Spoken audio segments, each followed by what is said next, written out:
Hey guys, and welcome to Swami Studios. I am your host, Moonlight Swami. Today I'm going to be bringing you guys the Gibson My Player series.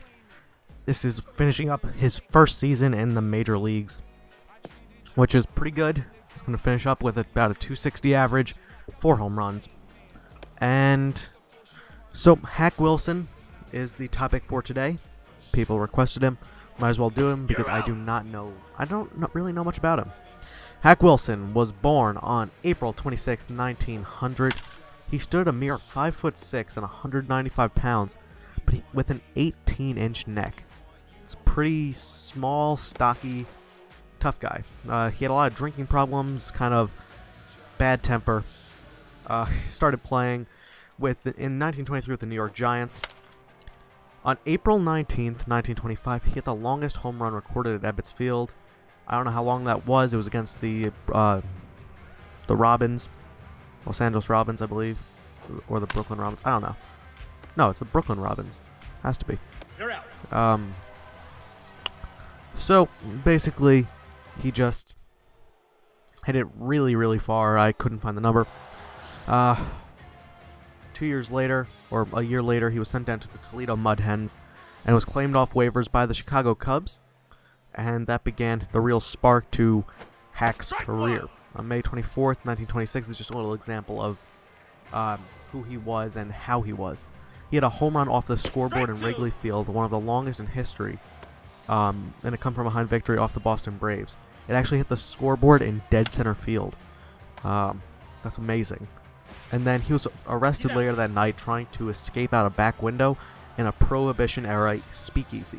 If you don't know what a speakeasy was, it was an illegal bar that sold alcohol. Back in the Prohibition era, you were not allowed to sell alcohol or drink it, and it did both there. So, he got arrested. He was released, but no jail time served, but the point was he did get arrested. In 1929, he hit .345 with 39 home runs and 159 runs batted in. Really good stats for Hack Wilson that season. That would win him an MVP award this year, if he was playing.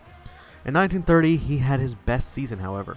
He batted .356 with a .454 on-base percentage, .723 slugging percentage, 56 home runs, which was a National League record up until Sammy Sosa and Mark McGwire beat it in 1998, and 191 runs batted in, which is currently still a record. So, basically, he was a complete beast in that season.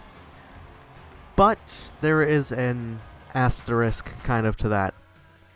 In that season, the entire league had a league-wide average of over 300. So they made a heavier ball, which contributed to his downfall because the season after that, his drinking habits caught up with him. He came into spring training 20 pounds overweight and pretty tipsy a lot of the time. He was signed on the Phillies, or the Philadelphia Athletics, and after that, he just kind of faded off. He retired at 35. Finished with a .307 lifetime batting average, which is not bad at all. I mean, anything above like .280 nowadays for retiring is good. He died penniless on October 4th, 1948.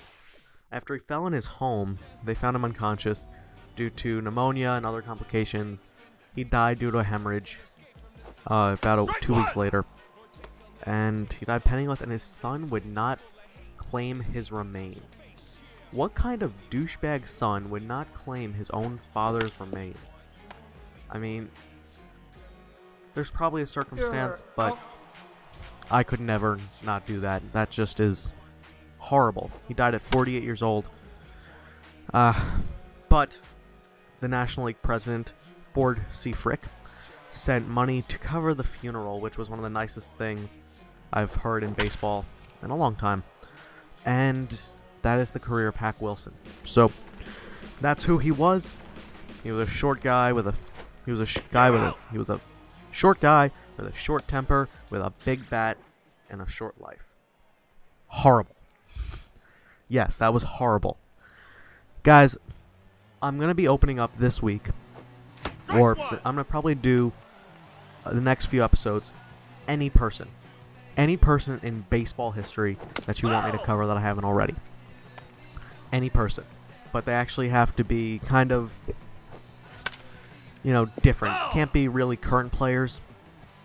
anyone who's not a current baseball player right now, unless they've had a career of over 15 seasons at least. So, if you want me to do Jamie Moyer, Omar Vizquel, Roberto Clemente, Thurman Munson, Pete Rose, Charlie Hustle, of course, Bucky Dent, Carl Yastrzemski, Ted Williams, Lou Gehrig, Babe Ruth, Brooks Robinson, Cal Ripken Jr., Cal Ripken Sr., Barry Bonds, Bobby Bonds, Ken Griffey Sr., Bob Gibson, anybody, Fernando Valenzuela, anybody you want. Just let me know who you want me to cover. The person who gets their name voted the most wins. And that's that. So guys, I hope you enjoyed this episode.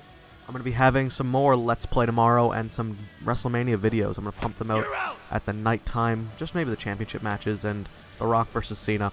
But guys, if you haven't seen my Let's Play for WWE, I encourage you to check it out. It's all my funny reactions. And if you like this, I'm pretty sure you're going to like that. Just think about wrestling like this.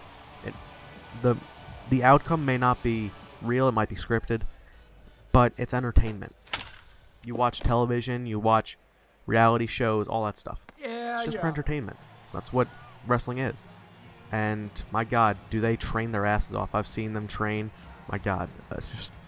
I'm Swami. I hope you enjoyed. I'll be talking to you guys later. Peace. I'm out.